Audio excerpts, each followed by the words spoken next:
Wrestling fans around the corner, around the world, I'm Dan Marty. And I'm Tony Adams, WWE Hall of Famer, Tony Adams, Mr. USA. New Year, same show. Wrestling Insiders at your house is next. Boston wrestling sports and the MWF explodes into a new year of unknown with professional wrestling content galore, and we need you to join our family. Every Tuesday night at 10 p.m. after we review the previous night's Monday Night Raw, it's Wrestling Insiders at your house with the unpredictable WWE Hall of Famer, Mr. USA, Tony Atlas. Wednesday nights after WWE, NXT, and AEW at 10 p.m., you never know who's going to show up on Wrestling Insiders Special Edition.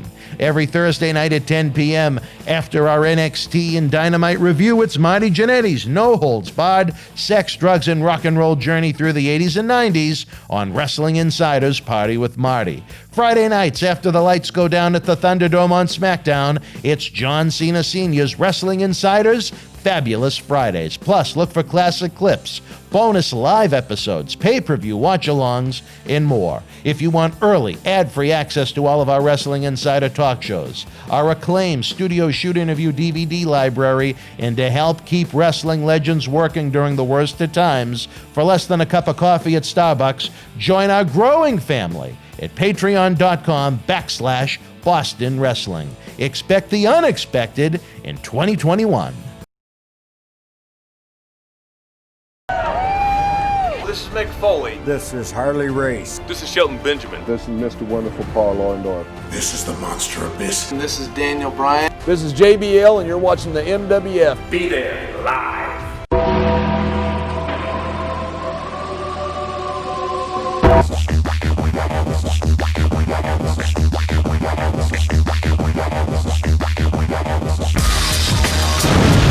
All right, Tony, it is Tuesday night. Welcome back as you continue to go through that bag of yours. You love to, I don't know what you spend more time doing, eating chicken wings or going through your bag.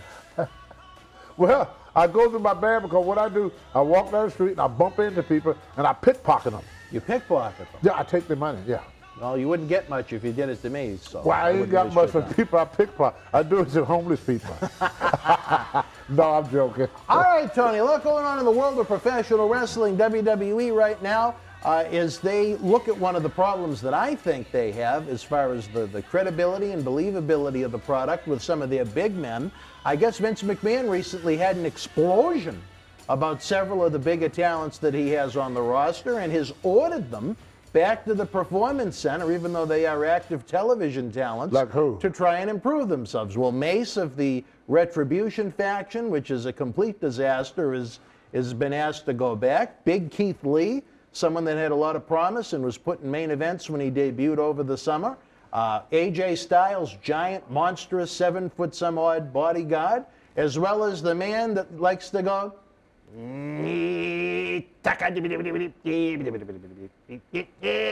Otis. It's not going to happen.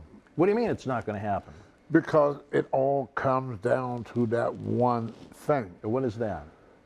Vince took the believability out of wrestling. So there's nothing he can do to make any of these people believable now? He had to start all over again. Well, if you were him and you felt these talents were a failure, would you send them back to the Performance Center for training? Or what would you do? Release them?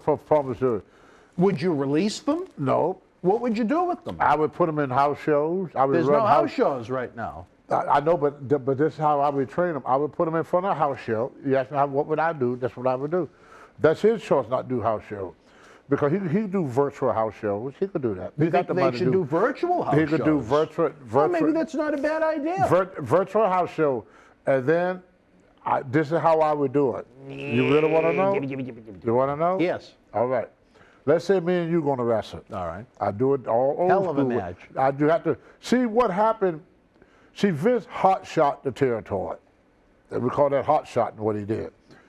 But then when the business go down and the ticket sales go down, the old timer, they would say, go back to the basics. Vince never went back to the basic. AEW never did the basis. The basis is your foundation. That's where you build your clientele. That's where you build your believability. This is what I do. Let's say me and you got a match. I would go back to having a separate dressing room first of all. Be separate dressing room. How would that help? We did it like that for ever since the beginning of wrestling, except for the past, 40 years, for the past 30 years. But how would that help the in-ring If you let me get to the I'm sorry, I apologize. If you let me get to the end, I there, apologize. Mr. Dan Marella, Boston Wrestling superstar, producer, and CEO. Now, first I put you in a different dressing room. All right. Then I would do it just like we did it. I have the referee go over and say, they want you to put over so-and-so. They would go to so-and-so and say, what you want to use for a finish? He would tell. He'd go back to the guy, he's going to use this. This is what they're going to do. Now you don't have a strip to go by. You have to wrestle by instinct. And that's what made it look believable.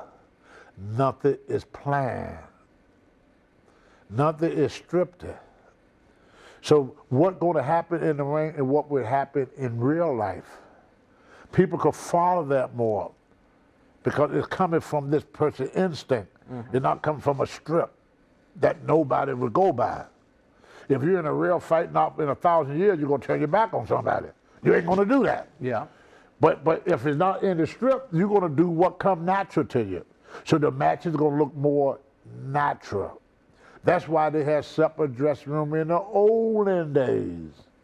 I used to hate talking to my opponent before the match. I used to always hated that because I can't get that feeling that you're in a real fight, the nervousness.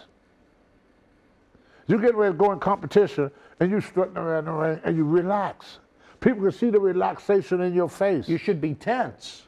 You should be nervous. If it's for real, who gonna go into a fight relaxed? Ready for the element of surprise. Yeah, sitting around strutting, and you can see the relaxation in them. You look at the end of the show, they're very, very relaxed. There's no fire, no energy. They're just going through the motion. Because what they're doing, they're thinking about the next move. They're not working the people, they're not working the crowd. They don't have that natural instinct working for them anymore. And that's what people saw. When you look at the old matches, you can see the guy kind of, just like you do in a real fight. In a real fight, you're not going to go run up and lock up on nobody. You're not going to do that. You're going to be a little tense about how you're going to go into it the way the people in the audience would go into the lockup. You're going to grab a hold the way the guy in the audience would grab a hold. You see what I'm saying? You're going to work more by instinct, less by strip. That's what I would do. And I would do that, and I would show it. I do it in different places. I wouldn't always do it in the ring. I do it in a bar. In a bar? Oh, yeah, these bars can't operate now anyway. They're losing their fucking ass right now. I rent a bar. Empty bars? You do virtual live events? Well, I would get some of the wrestlers to play customers. A couple of wrestlers to play customers. And we do it in different events. It's like a street fight. The guy come in, he having a beer, and he look down there, just like Matt Dillon. He look down the end of the bar, and he would see the guy, he say, hey, I'm supposed to have a match with you. Find yourself another bar. I found this bar first. I was supposed to have a match with you at pay-per-view. Why don't you leave the bar? Well, why don't you put me out? You really want me to? And then the guy said, wait a minute, guys, save it for the ring. Screw that, man. I'm going to whoop his ass now. I can't wait for the ring. But there's no strip. That's the only strip. Just tell him you're going to be in the bar. When you see your friend, and let the guy talk normally for a frickin' change. People don't talk like that in real life. They don't use the verbiage that people use in normal conversations. That's why Trump was so popular. Yeah. He sounded like everybody else. Nobody talks like Obama. Nobody talks like that. Like sleepy? Yeah, well, I would never call him sleepy. Why is that? Because then you got to admit that he won and didn't even have to wake up to do it. That's a good one. I like that. He beat him in his sleep. He beat him in his sleep. You lucky he didn't wake up. Or he okay? really would have trounced him, right? Oh If he my was awake. God, Yeah. he would have left Earth. And isn't it But you funny? see- I but haven't see, heard that nickname in a while now. But yeah, because he woke up. Yeah. They should have let him say woke. All right, they would have been fair. But you see, what the people felt that. Because you do everything the way you would normally do it. And that's why they didn't let the wrestler talk, so they could plan anything. You had to plan it in the ring, which made it more natural looking.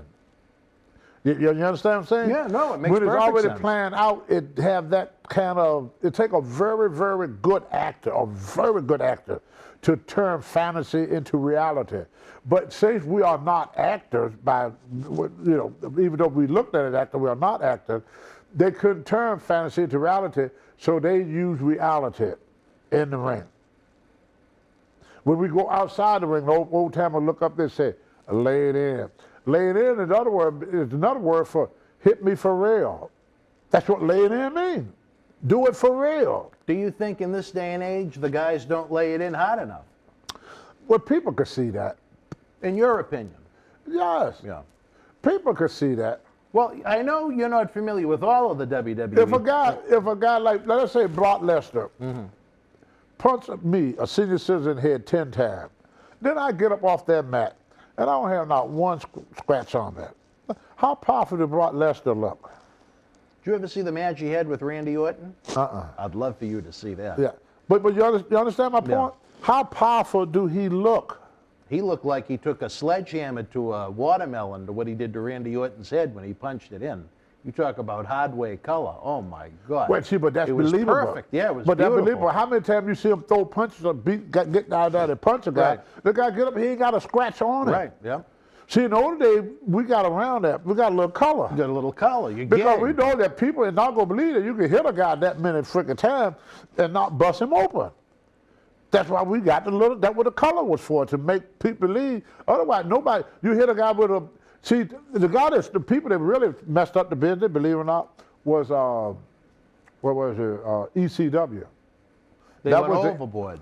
They took it All overboard. it was color. I mean, you go take a baseball bat and wrap it in barbed wire. You know what you could do to a person flash with that damn thing? That guy would look like he went through a meat grinder when they get through with him. Yeah. And they was hitting people and breaking glass and all this stuff. And I remember the old timers saying then, said they ain't doing nothing but killing the business.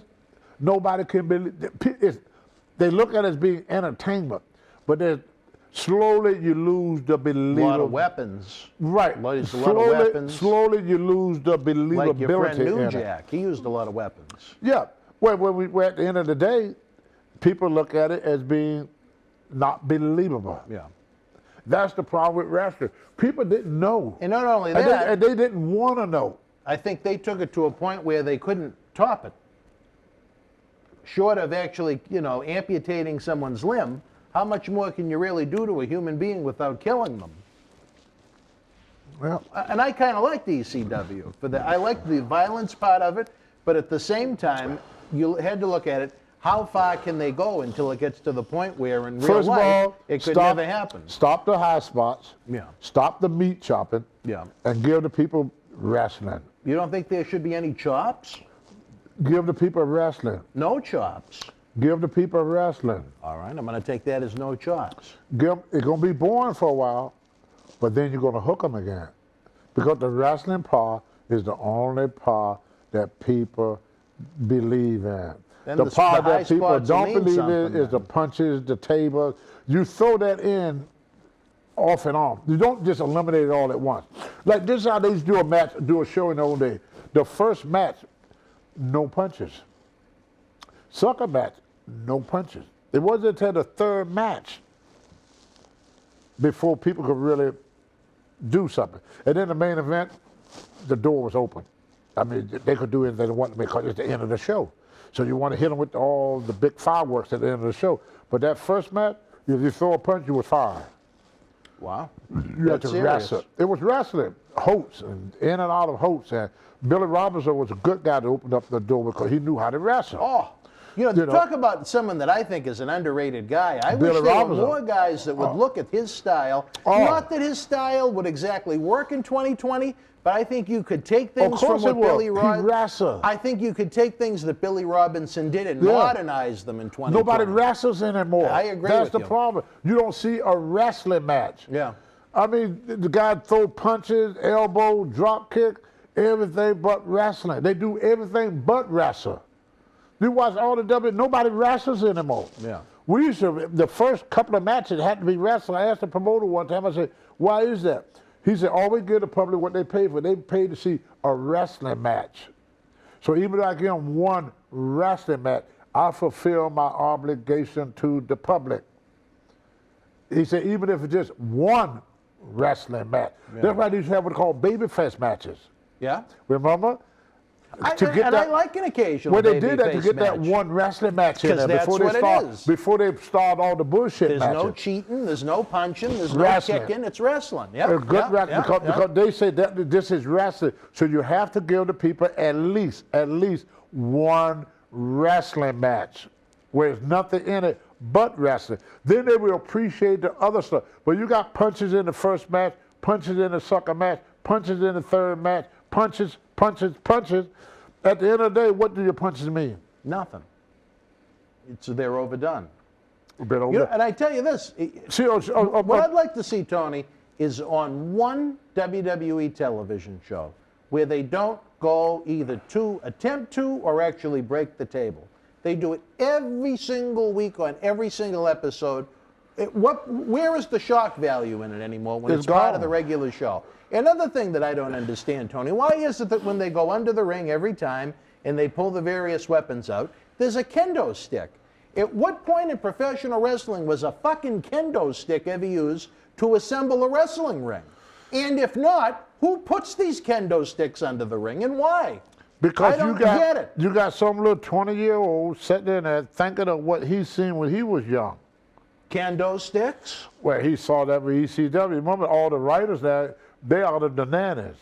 Yeah. They started watching wrestling the nannies. They never saw a real wrestling match, but they wrestled they write for the biggest organization in the world. They should be watching WWE Network then to look at different things. No, and come up what Vince gonna have to do for about a year. When he say old school, he got to go back to the basics.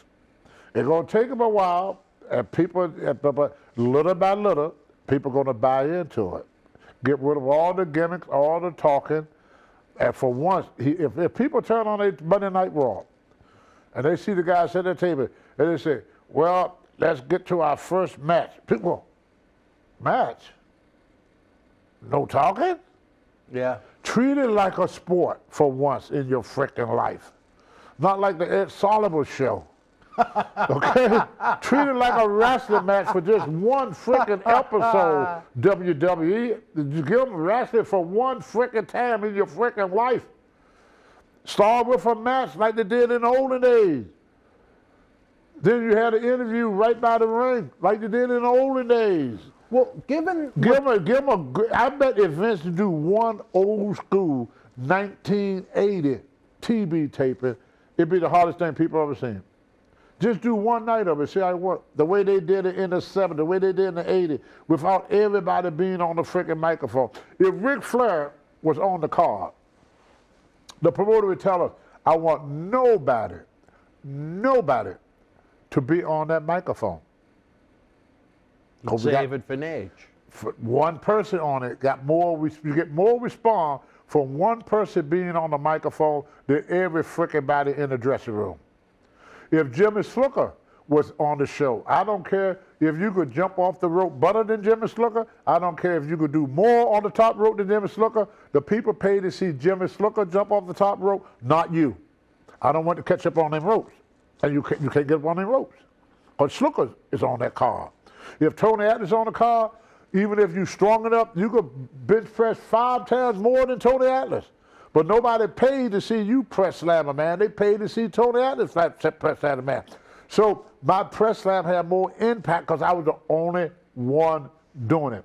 Snuka was the only person coming off the top rope. Now everybody jump off the top rope, so it don't mean nothing. See, they do something, everything is repetitious with them. So in other words, with WWE, AEW, if you saw one match, you're seeing them all. And that's a big problem. Because they don't run it as a show no more. They Right. run it as matches. See, a show, the whole show got to fit together. Right. And you have to build it. You start here, and you build it Yeah. up. Now it's It must look like all the over the dance is freaking going. place. It's like a dance, it's all over the place. And at the end of the day, you don't know what the fuck you just got through saying. Yeah. And talking is 50% of the show. It's microphone. So getting on the mic, everybody's on the mic. So when somebody grab the mic, it don't mean nothing. It's been said. It's too, they're getting too repetitious. Yeah. And AEW the same way, they come down with a freaking microphone in their hand. First thing, like it's a talk show. You're introducing the singers and the dancers. You start off the way it was in the old days and do matches. I don't think. And then when somebody get the mic, people go say, I don't think the talking should ever be done in the ring. I think the ring should be that sacred ground where the fighting and the wrestling takes place. I think all the interviews should all take place in the locker room. One man's opinion. I don't know if it would make By a difference ringside. in the least. by ringside. Okay. Do 'em by all right. ringside. All right. But don't interview everybody. Have one or two interviews a episode. Then you bring back the importance of the interview. Say, we got a special, well, it's kind of like with the president, you come out to talk. Now, this is important. The president he's doing a speech, so everybody tune in. Like Jack Tunney. Yeah, well, everybody tune in because the president is speaking. But if he's on TV every day speaking, after a while, when he come out to speak, you go into a commercial. It was like those coronavirus press conferences. Yeah, that you were got, every day. yeah. After a while, like, you know. You heard it. Yeah. Overdone, overkill. You know, it's overkill.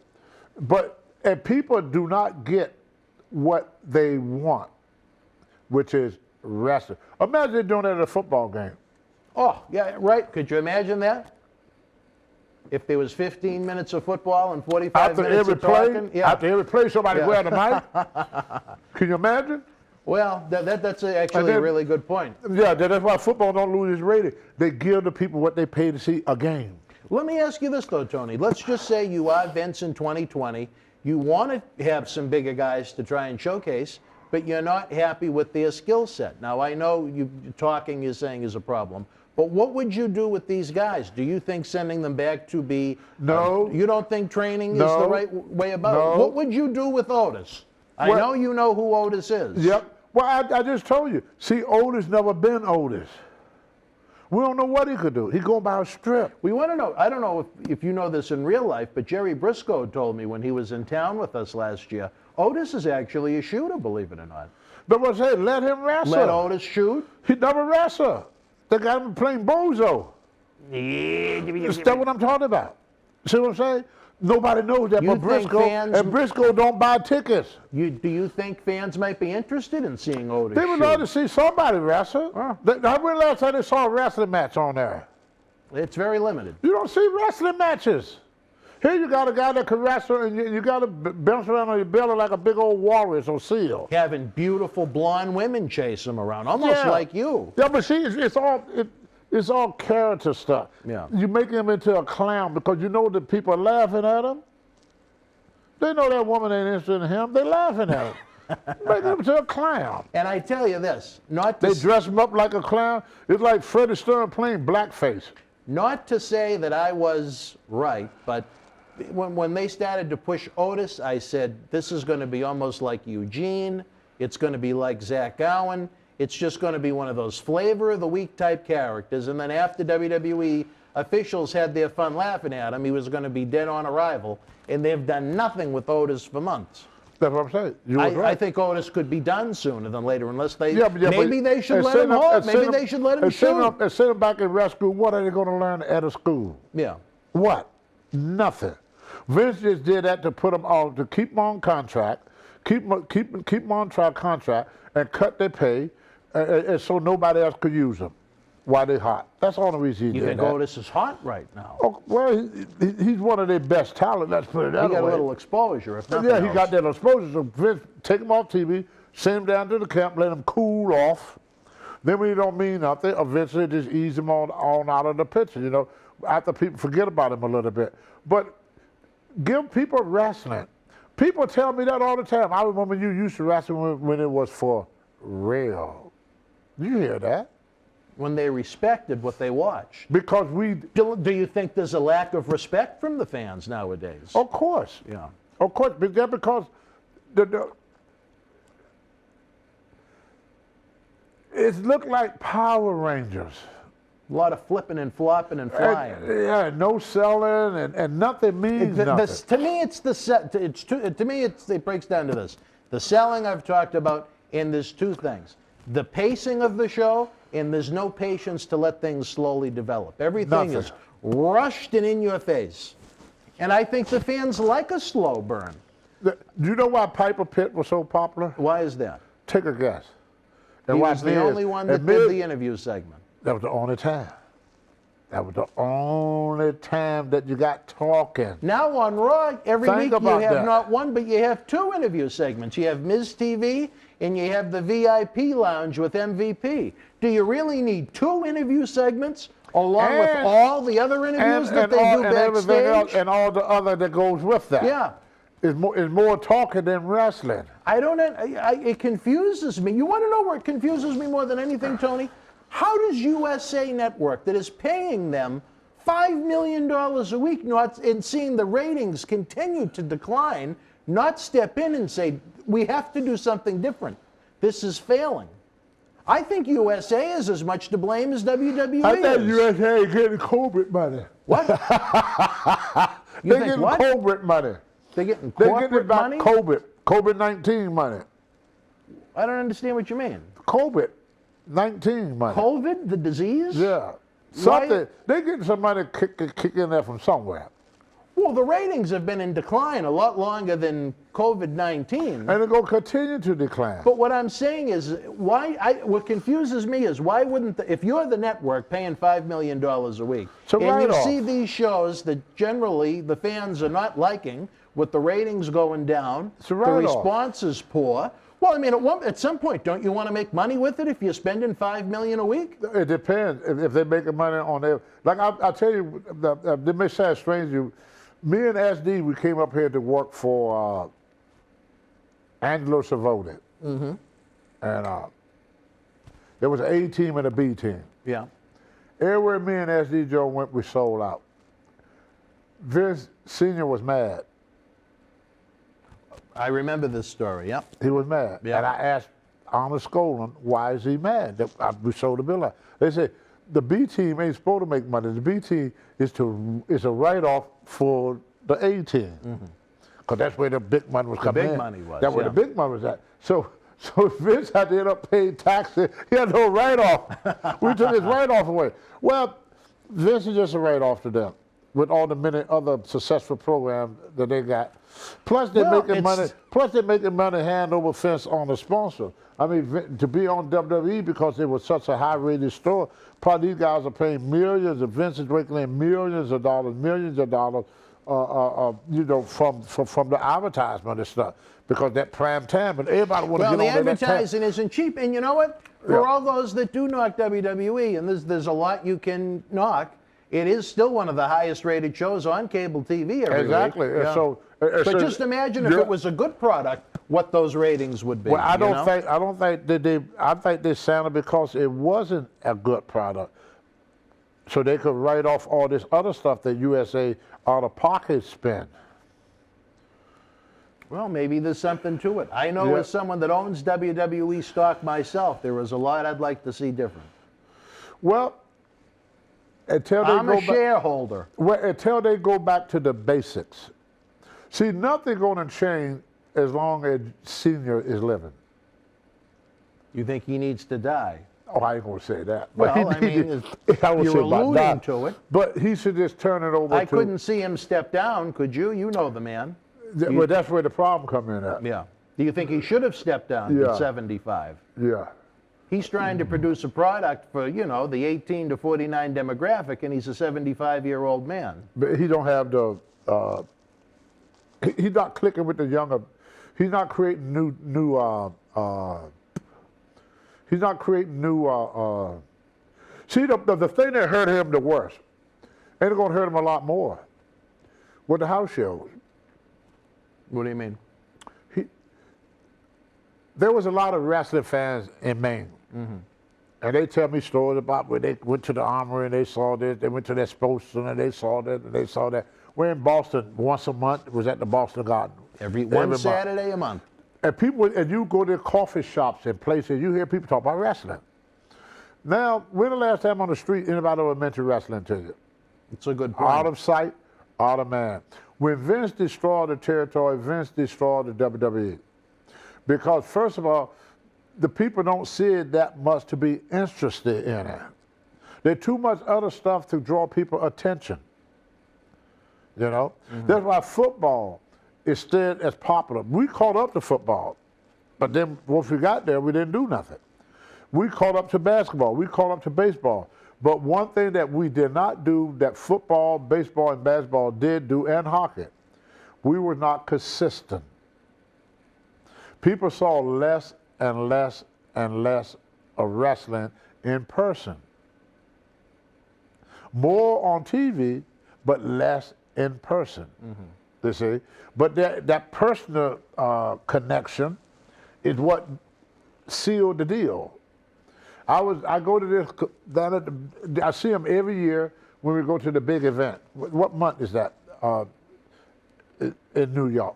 They usually do one in March and November. March, yeah, sometime like that, the big event. Well, there's this black guy that come, he gave me a picture one time of me and him, and he was probably about, in the picture, about 12. Yeah. And he was about 12, and he comes all the time when I'm there.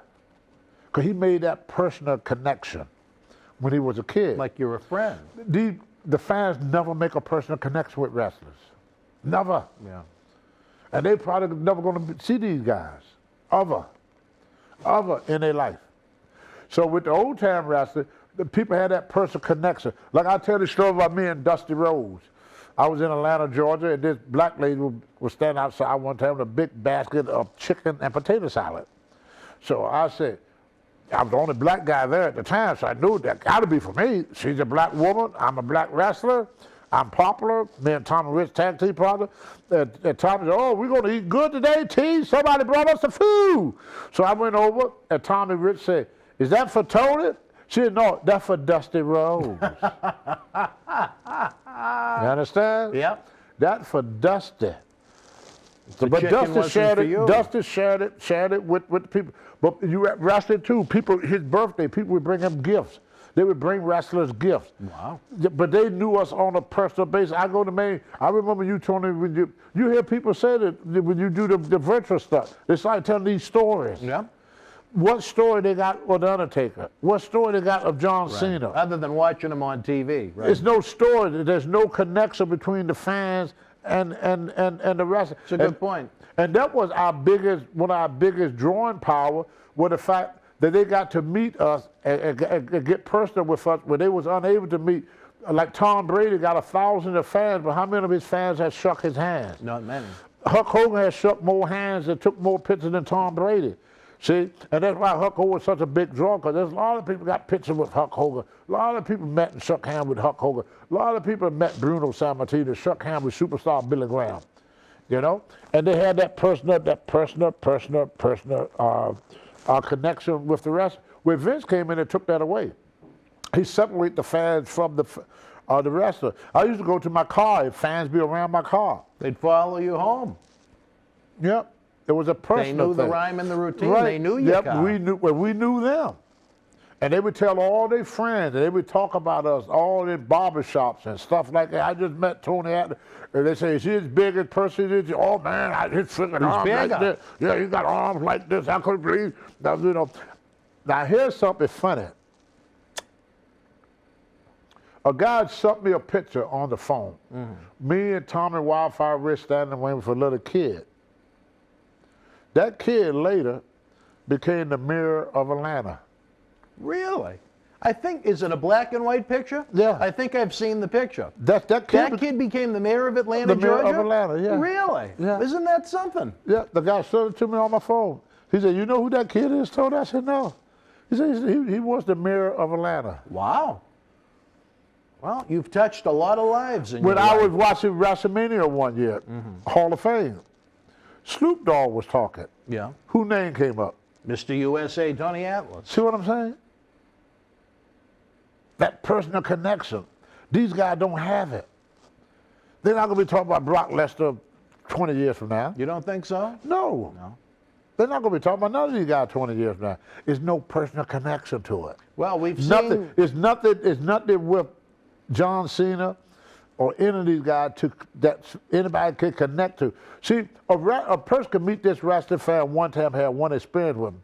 To him, it's a lifetime. I was in a gym in Atlanta one time. A guy said, "You don't remember?" He said, "We was out playing one day on a hot day, and then opened up the water, where the water shoot out the water. The fire hydrant? Fire hydrant, Yep. and they were jumping in and out of the fire. So they were soaking wet, but I had leather seats.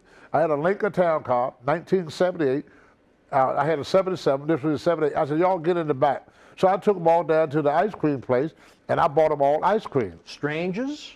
Kids, they were kids. You took them down and got them a free ice cream. Yeah, got some ice cream. So years later, I was with WCW then, back in '92, and this kid come up to me and said, "You don't remember me, but I remember you. You gave all of us a ride."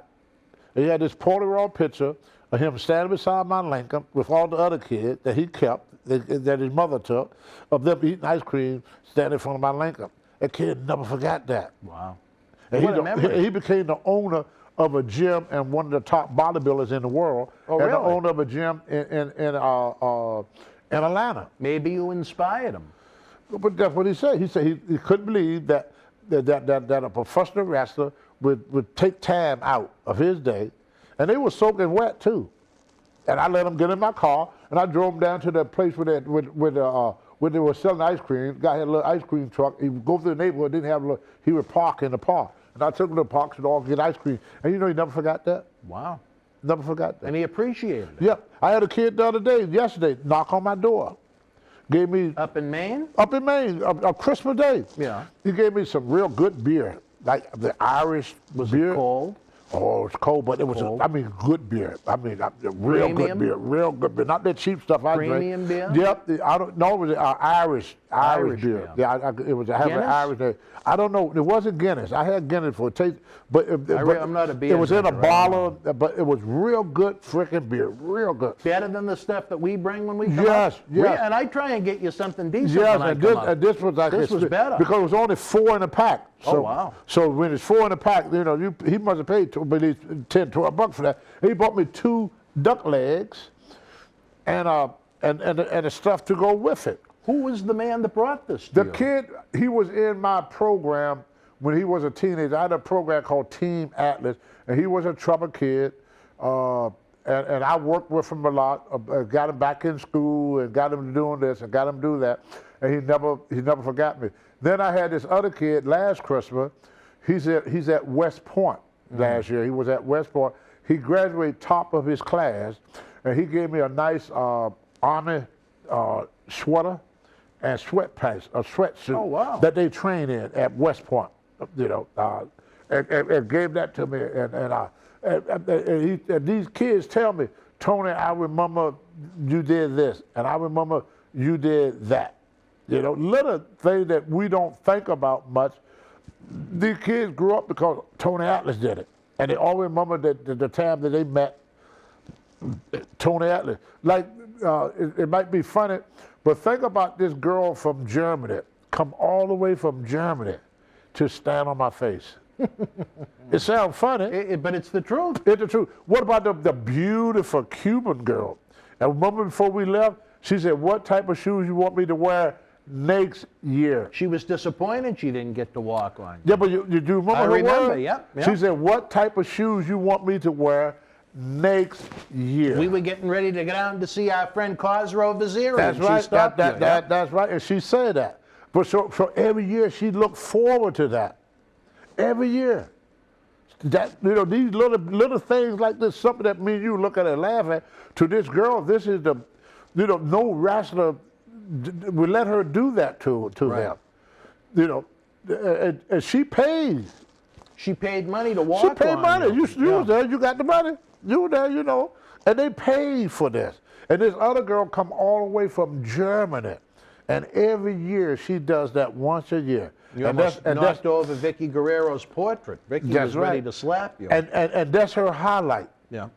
Every year. And you kicked the easel that the portrait was on. Yeah. Vicky wasn't happy. Yeah. And people But look you forward. were. People look forward to that interaction with, you know, with someone that they grew up watching on television, or, you know, it's just that that interaction just drives nuts. I had this other kid. I was getting ready to do a show in Maine last year, and he said, "I never saw you wrestle in real life." I said, "Well, I got a show Saturday." He was probably about 14, 15 years old. I said, "Why don't you come along with me?" And I said, "Just ask your parents, can you go with me?" So he went and talked to his parents. They said, "Sure, we trust Tony." So the kid got in the car with me. The show wasn't at about 45 minutes from the house. Old Larry Huntley was running, so I brought the kid. The kid was able to meet the other wrestlers and to see me and everything. And his mother saw me. She said, "Oh, he was just so excited." Tony. And this is a neighborhood kid? Yeah. But she said he was just so excited. She said he would never forget that one time that he was able to go to a wrestling match, not just with wrestling fans, but with a wrestler. He got to see how I travel, how I get dressed, where I stop to eat, where I stop to get my gas. And he fell asleep on the way back because he couldn't stay awake. It was only a 45-minute drive, but he was like, to those that aren't used to it, he was sometimes like that even 45 minutes, a ride that isn't that far can be and long. then when I pulled in front of his house, his mother and parents were waiting up for him, and he was going out, "Thank you, honey." That was only a 45-minute drive, but he was not used to driving there and spending them many hours. Yeah. Because the show was from 7 to 9. Yeah. It was a long day from 7 to 9, but I got there at 5, you know, and I left at 4. Did he help with your gimmick table? He sat at the table with me, helped with the gimmick and stuff. And he was just so amazed at how people reacted to me. Yeah. He was just amazed that see people ask me for autographs, see me take pictures with people. And he was so happy. And people would come up to him, he was like a star. "You know him?" They asked him, "You know Tony Atlas?" He told me that. He said, "Man, people coming to me, ask me, do I know you? I'm your son. They think I'm your son." I said, "Yeah, but you're white." But I don't know why they asked me that. I'm white. Well, it's your last name, so I guess you are too. But he would just, he would be honest. And every wrestling fan from the 70s and the 80s has a wrestling story, but not after the 90s. Not after the 90s, right. So what Vince did by doing that, in the long run, he hurt himself. Nobody is, that's why you Too think, much separation. how long have John Cena been off TV? On a full-time basis, you're probably talking 3 or 4 years now. Nobody misses him. You don't think anyone misses John? Really? What about John Cena Sr.? But I'm not talking about for the wrestling fan is concerned. Yeah. That's why. There's no interaction with the fans. Let me ask you this. Do you think that's part of the reason why our regular fans on this show have so much fun? Because during the live premieres, they can talk to each other and talk with us? Of course. Yeah. What, That's a good point. Think about it. Yeah. Yeah, people want they want that interaction. They want interaction. That was the thing that wrestling had that no other sport had. Interaction. The interaction between fans and wrestlers. Before the action, you had the interaction. Vince took that away from him. Now you just get action. And not all, well, we won't even go there. Well, why do you think the conventions are the pop so well? Well, look at WrestleCon. Remember we weren't able to have it in 2020. Yeah. But when you and I were at, I think it was the Marriott Marquise. Yeah. In New York City last year with Dutch Mantel and Jerry Briscoe. That's right, yeah. You guys were doing much bigger business than fresher guys like MVP and Chris Masters, and they just kind of sat there and watched. Yeah, but the thing about it, with what the reason the convention went so big, it was giving the fans an opportunity to interact with the wrestlers. Right. See? And All at right. Vince's shows, There's nothing like it. I remember the lady from Germany told me that. She said this is the only place, because she about to take Vince flies her in for all the events. But the people that Vince bring in came to our thing. Yeah. Because they're not going to meet Undertaker. They're not Right. going to meet John Cena. They're not going to meet none of them guys. And then I've been at Vince's autograph. It's like an assembly line. You sign, you can't even shake hands with them. Yeah. You can barely get hello out of your mouth. Yeah, and they get mad at you if you stop or pose for a picture or something. They run them through just like you run a collar through a similar. Whereas at the big event or WrestleCon like we do, at yeah. WrestleCon, they was able to talk to us, to take pictures with us, to fan out things, and so they had a much more enjoyable interaction. And that's what they pay for in wrestling. Well, you know, I think one thing that should really stand out to WWE, and we're taping this before the episode airs, but the first Monday of 2021, they're having a Legends Night again on WWE, where they're bringing in Hogan and Flair and Big Show and Sergeant Slaughter. And when they do those nights where they bring back the legends of yesteryear, the bump they get in the TV ratings is enormous. Now, I mean, can you do that every week? No. But a couple of times a year when they do it, it's amazing how much interest is generated by bringing back the legends of your generation. But never me. Well, maybe you'll surprise us and you'll be there. No. All right. Well, right. See, when he say legend, Yeah. it's already the same legends. A lot of. Already, he got a certain group that he brings back year after year. Even though he get a bump, it don't get the bump. Nobody gonna be surprised to see Hogan there. Well, they already advertised them. So That's what I'm saying. Yeah. Nobody you name that people gonna be surprised to see. No one. All right. What about the Barbarian? Just some of the people you just named. They would never see them on TV again. Dutch Mantel. The Killer Bees. Yeah, they would never see him on WWE show again. The Barbarian, you were never going to see. He's never going to invite them back. Don the Rock Morocco. These are your true legends. He started from the legend. Every legend is from the 90s up. Anybody that's from the 70s or the 80s is not considered a legend. Wow. It started from Hogan up. All right, Tony, I'm hearing that music in the background. As we tape this, folks, we're getting ready to bring you a live episode. If you have not seen the live episode that Tony and I did, don't worry about it. It is available in the archives. For our good friend in the booth, Jackie the Joke Man, he was a huge help in bringing this episode and all these recent episodes together. If you're chatting away on the premiere chat to my right, don't forget the super chat is open for business. Don't forget to tip the bartender. It costs a lot to keep the lights on. Again, for the Patreon service, it's less than a cup of coffee at Starbucks. You help keep Wrestling Legends working. You get early, ad-free access to all of our plethora of talk shows, along with the entire Studio Shoot Interview DVD library at patreon.com/Boston Wrestling. If you like a lot of the cool merchandise on our set, it is available on eBay. If you go to bostonwrestling.com and click the store button, it'll take you right there. And Tony, someone may have already taken this from us, but I love this drawing.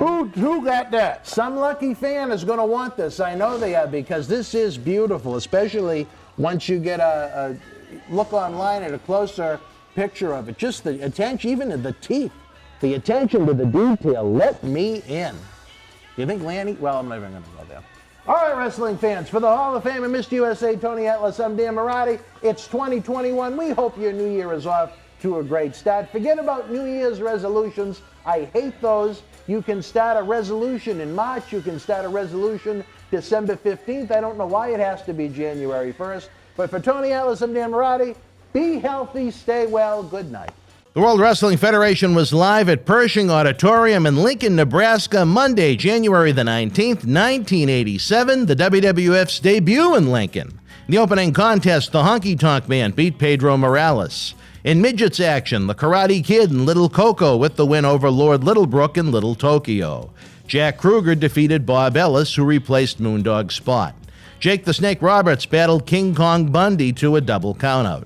The Killer Bees beat Cowboy Bob Orton and Don Morocco. And in the main event, Tito Santana with the win over the Natural Butch Reed inside a steel cage. If you were in Lincoln Live, share your memories in the comment section below. Use the links in the description box to keep Wrestling Legends working in our eBay store and on our acclaimed Patreon streaming service so we can bring you more interactive superstar shoot interviews to relive the good old days of professional wrestling. Check it out. Boston wrestling sports in the MWF explodes into a new year with professional wrestling content galore and need you to join our family. Every Tuesday night at 10 p.m. after our Monday Night Raw review, it's Wrestling Insiders at your house with WWE Hall of Famer Mr. USA Tony Atlas. Wednesday nights at 10 p.m. after NXT and AEW, join rotating legends on Wrestling Insiders Special Edition. Every Thursday night at 10 p.m. after our NXT and Dynamite review, it's Marty Jannetty's No Holds Barred Sex, Drugs, and Rock and Roll Journey on Wrestling Insiders Party with Marty. Friday night after SmackDown, don't miss John Cena Sr.'s Wrestling Insiders Fabulous Fridays. Plus, look for classic clips, history videos, bonus live episodes, pay-per-view watch-alongs, and more. For less than a cup of coffee at Starbucks, get early ad-free access to our Wrestling Insider talk shows, our acclaimed studio shoot interview DVD library, and help keep Wrestling Legends working during the worst of times. Join our growing family at patreon.com/Boston Wrestling. Expect the unexpected in 2021.